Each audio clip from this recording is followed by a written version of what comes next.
চলুন একদম সরাসরি আজকের বিষয়ে ঢুকে পড়ি। আজ আমরা এমন একটা জিনিস নিয়ে আলোচনা করতে যাচ্ছি, নামটা শুনলেই হয়তো আপনি চমকে উঠবেন। কাকরোচ জনতা পার্টি বা সিজেপি। হ্যাঁ, ঠিকই শুনেছেন, তেলাপোকা। আজকের এই বিশেষ বিশ্লেষণে আমরা দেখব কিভাবে ইন্টারনেট দুনিয়ায় হঠাৎ করেই এই অদ্ভুত নামের একটি অত্যন্ত শক্তিশালী আন্দোলনের জন্ম হলো। মূলত কাকরোচ জনতা পার্টির উৎপত্তি, তাদের ৫ দফা দাবি এবং বেকার যুবকের এই অভিনব প্রতিবাদ আন্দোলন নিয়েই আমাদের আজকের এই পুরো আয়োজন। তো আজকের এই আলোচনায় আমরা মূলত যে বিষয়গুলোর উপর নজর রাখব তা হল ১. প্রতিবাদের স্ফুলিঙ্গ, ২. তরুণদের ক্ষোভ, ৩. অভিনব ডিজিটাল প্রতিবাদ, ৪. তাদের ৫ দফায় ইশতেহার এবং সবশেষে ৫. এই বিশাল অনলাইন আন্দোলন। এই মজার নামের আড়ালে আসলে কতটা গভীর আর্থসামাজিক ক্ষোভ আর সিরিয়াস রাজনৈতিক দাবি লুকিয়ে আছে সেটাই আমরা ধাপে ধাপে আনপ্যাক করব। আচ্ছা, তো প্রথমেই আসা যাক আমাদের প্রথম পর্বে, প্রতিবাদের স্ফুলিঙ্গ। যে কোনো বড় আন্দোলনের পেছনেই তো একটা স্ফুলিঙ্গ থাকে, তাই না? চলুন দেখি এখানে ঠিক কী ঘটেছিল। এই জায়গাটা একটু খেয়াল করুন। পুরো ঘটনার সূত্রপাত ভারতের প্রধান বিচারপতি সূর্যকান্তের একটা মন্তব্য থেকে। তিনি বলেছিলেন, তেলাপোকার মতো কিছু তরুণ আছে, ব্যাস এই একটি মাত্র বাক্য, লিটারেলি একটা বাক্য, মুহূর্তের মধ্যে সারা দেশের বেকার তরুণ সমাজের মনে একেবারে তীরের মতো বিঁধে যায় আর ক্ষোভের আগুন জ্বালিয়ে দেয়। তবে এখানে একটু থামতে হবে। নিরপেক্ষভাবে যদি আমরা এই মন্তব্যের আসল প্রেক্ষাপটটা দেখি, প্রধান বিচারপতি কিন্তু আসলে দেশের সব সাধারণ তরুণদের উদ্দেশ্য করে এই কথাটি বলেননি। আদালতে একটা শুনানি চলছিল এমন কিছু লোকদের নিয়ে যারা ভুয়া ডিগ্রি বা জাল সার্টিফিকেট দিয়ে আইন পেশায় ঢুকছে, অথবা নিজেদের আরটিআই অ্যাক্টিভিস্ট বা সোশ্যাল মিডিয়া ইনফ্লুয়েন্সার দাবি করছে। বিচারপতির ক্ষোভটা মূলত ওই ভুয়া ডিগ্রিধারীদের ওপরই ছিল। কিন্তু বুঝতেই পারছেন, সোশ্যাল মিডিয়ার যুগ, কথাটা সম্পূর্ণ ভিন্নভাবে ইন্টারনেটে ছড়িয়ে পড়ে। আর এখান থেকেই শুরু আমাদের দ্বিতীয় পর্ব, তরুণদের ক্ষোভ। এখন আপনার মনে প্রশ্ন জাগতেই পারে, তরুণেরা কেন এই কথাটাকে এত পার্সোনালি নিল, কেন এত তীব্র প্রতিক্রিয়া দেখালো? এটা বুঝতে হলে আমাদের ভারতীয় শিক্ষার্থীদের বর্তমান হতাশার জায়গাটা একটু বুঝতে হবে। দেখুন, একজন শিক্ষার্থীর প্রত্যাশা আর বর্তমান বাস্তবতার মধ্যে এখন আকাশ-পাতাল তফাৎ। একদিকে তারা বছরের পর বছর রাত জেগে পড়াশোনা করে ডিগ্রি অর্জন করছে, আর বাস্তবতা এসে দেখছে চারপাশে শুধু বেকারত্ব। এর সাথে যোগ হয়েছে সিস্টেমের একের পর এক ব্যর্থতা। এই তো নিট পরীক্ষার প্রশ্নপত্র ফাঁসের ঘটনাটাই ধরুন। ভাবা যায়, ৪০০টা প্রশ্নের মধ্যে ১২০টা প্রশ্নেই হুবহু মিলে যাওয়ার অভিযোগ উঠেছে। তার উপর সিবিএসই বোর্ডের আরেক কাণ্ড, তারা নিজেরা খাতা দেখায় ভুল করছে, আবার শিক্ষার্থীদের কাছেই সেই খাতা পুনমূল্যায়নের জন্য ফি দাবি করছে। তো যখন কোনো শিক্ষার্থী এই লেভেলের অবিচার আর আর্থিক চাপের মধ্যে দিয়ে যায়, তখন তাদের তেলাপোকা বলাটা, এটা তো রীতিমতো কাটা ঘায়ে নুনের ছিটে দেওয়ার মতো, তাই না? আর এই পুঞ্জীভূত ক্ষোভ থেকেই জন্ম নিয়েছে তাদের চূড়ান্ত দাবি। তারা একদম সরাসরি শিক্ষামন্ত্রী ধর্মেন্দ্র প্রধানের পদত্যাগ দাবি করে বসেছে এই নিট কেলেঙ্কারির জন্য। শুধু তাই নয়, দাবি মানা না হলে সরাসরি প্রধানমন্ত্রীর কার্যালয়ের সামনে ধর্নায় বসার হুঁশিয়ারিও দিয়েছে ক্ষুব্ধ তরুণেরা। বুঝতে পারছেন ব্যাপারটা? এটা কিন্তু আর 10টা সাধারণ হতাশার মতো নয়, বরং সরকারের একদম উচ্চ মহলে সরাসরি এক চ্যালেঞ্জ। এরপর আমরা চলে যাচ্ছি আমাদের তৃতীয় পর্বে, অভিনব ডিজিটাল প্রতিবাদ। এতক্ষণ তো আমরা জানলাম তাদের ক্ষোভের কথা, কিন্তু এই ক্ষোভটা কিভাবে একটা চরম ক্রিয়েটিভ আর ব্যঙ্গাত্মক রূপ পেল সেটাই এখন দেখার বিষয়। এই অভিনব আন্দোলনের পেছনের মানুষটি হলেন বোস্টনে অধ্যয়নরত মাস্টার্সের এক শিক্ষার্থী অভিজিৎ দীপকে।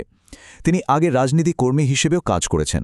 তো প্রধান বিচারপতির ওই মন্তব্যটা শোনার পর তিনি ভাবলেন, এই অপমানিত আর বেকার তরুণদের জন্য একটা সম্পূর্ণ নতুন ডিজিটাল প্ল্যাটফর্ম তৈরি করা দরকার। আর এভাবেই অনেকটা ম্যাজিকের মতো জন্ম হল কাকরোচ জনতা পার্টি বা সিজেপির। আর এই দলটার ব্যঙ্গ বা স্যাটায়ার যে কতটা মারাত্মক তা এদের শর্তগুলো দেখলেই বুঝবেন। কাকরোচ জনতা পার্টিতে যোগ দিতে হলে আপনার কিছু নির্দিষ্ট যোগ্যতা থাকতে হবে। ১. আপনাকে বেকার হতে হবে। ২. আপনাকে ভীষণ অলস হতে হবে। ৩. সারাদিন বিছানায় বা সোফায় পড়ে থেকে ইন্টারনেটে ডুম স্ক্রোলিং করতে হবে। আর ৪.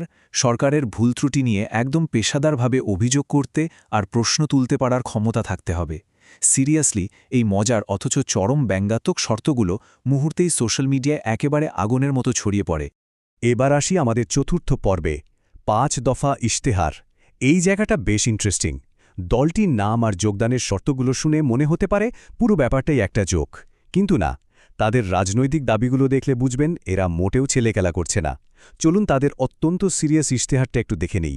তাদের ওই অলস ব্র্যান্ডিংয়ের সাথে এই দাবিগুলোর পার্থক্য রীতিমতো আকাশ পাতাল। একটু খেয়াল করুন। প্রথম দাবি, বিচারকদের অবসরের পর কোনো পুরস্কার বা লোকসভার সিট দেওয়া যাবে না। দ্বিতীয়ত, প্রতিটি বৈধ ভোট রক্ষা করতে হবে, আর একটা ভোটও যদি হারায় তবে খোদ প্রধান নির্বাচন কমিশনারের বিরুদ্ধে ইউএপি এর মতো কঠোর আইনে ব্যবস্থা নিতে হবে। তৃতীয়ত, অবিলম্বে নারীদের জন্য 50% সংরক্ষণ নিশ্চিত করতে হবে। চতুর্থত, একটি পুরোপুরি স্বাধীন গণমাধ্যম তৈরি করতে হবে। আর পঞ্চমত, কোনো রাজনীতিবিদ যদি নির্বাচনের পর নিজের দল বদল করেন তবে তাকে সোজা 20 বছরের জন্য নির্বাচনে নিষিদ্ধ করতে হবে। একদম সলিড দাবি, তাই না? এর মধ্যে সবচেয়ে উল্লেখযোগ্য পয়েন্টটি হল নারী সংরক্ষণ বিল নিয়ে তাদের অবস্থান। সিজেপির প্রতিষ্ঠাতা অভিজিৎ দীপকে একদম স্পষ্টভাবে বলেছেন, সরকার চাইলে তো বর্তমান 543টি আসনের মধ্যেই নারীদের সংরক্ষণ দিতে পারে। আপনাদের আটকাচ্ছে কে? অর্থাৎ ডিলিমিটেশনের অজুহাত দিয়ে এই অধিকার আটকে রাখার কোনো মানেই হয় না। আর এভাবেই আমরা চলে এলাম আমাদের পঞ্চম এবং শেষ পর্বে, বিশাল অনলাইন আন্দোলন। এই স্যাটায়ার এবং প্রাসঙ্গিক দাবিগুলো সাধারণ মানুষের মনে এমনভাবে দাগ কেটেছে যে এটা এখন একটা বিশাল মুভমেন্ট। কিভাবে এই আন্দোলন বড় হলো তার একটা গ্রাফ দেখলে আপনারা অবাক হয়ে যাবেন। মাত্র 12 ঘন্টার মধ্যে টুইটারে তাদের ফলোয়ার হয়ে যায় 10,000, 48 ঘন্টা পেরোতেই ইনস্টাগ্রামে সেটা দাঁড়ায় 3 লাখে। আর এখন এই মুহূর্তে ইনস্টাগ্রামে তাদের ফলোয়ার সংখ্যা অভাবনীয় 5.8 মিলিয়ন, মানে 58 লাখ ছাড়িয়ে গেছে। একবার ভাবুন সোশ্যাল মিডিয়ায় এই ডিজিটাল মুভমেন্টের গ্রোথটা কতটা মারাত্মক। তো পরিস্থিতি যখন এভাবে হাতের বাইরে চলে যাচ্ছে তখন আসে পরবর্তী ঘটনা। প্রধান বিচারপতি সূর্যকান্ত একটি আনুষ্ঠানিক বিবৃতি দিয়ে স্পষ্ট করেন যে ভাই, মিডিয়া আমার কথাটা সম্পূর্ণ ভুলভাবে উপস্থাপন করেছে। সাধারণ বা সৎ তরুণদের উদ্দেশ্য করে তিনি ওই মন্তব্য করেননি। কিন্তু সমস্যাটা কোথায় জানেন? তিনি যখন এই ব্যাখ্যাটা দিলেন ততক্ষণে আসলে বড্ড দেরি হয়ে গেছে। কাকরোজ জনতা পার্টির আন্দোলন ততক্ষণ এক অপ্রতিরোধ্য ঝড়ে পরিণত হয়েছে। এখন সবচেয়ে বড় প্রশ্ন হল বেকার যুবকদের এই ক্ষোভ, এই যে ডিজিটাল ব্যঙ্গাত্মক প্রতিবাদ যা আজ সোশ্যাল মিডিয়ায় লাখ লাখ মানুষের সমর্থন পাচ্ছে, তাকে সত্যিই ভবিষ্যতে বাস্তব দুনিয়ায় কোনো রাজনৈতিক পরিবর্তন আনতে পারবে? ডিজিটাল অ্যাক্টিভিজম কি সরাসরি আমাদের দেশের পলিসি মেকিংয়ে কোনো প্রভাব ফেলতে সক্ষম? এই প্রশ্নটা আজ আপনাদেরই ভাবনার জন্য রেখে গেলাম। আজকের এই বিশ্লেষণটি এখানেই শেষ করছি। আশা করি পুরো বিষয়টা আপনাদের কাছে পরিষ্কার হয়েছে। খুব শিগগিরই নতুন কোনো বিষয় নিয়ে এভাবেই আড্ডার আলোচনার মাধ্যমে আবার দেখা হবে।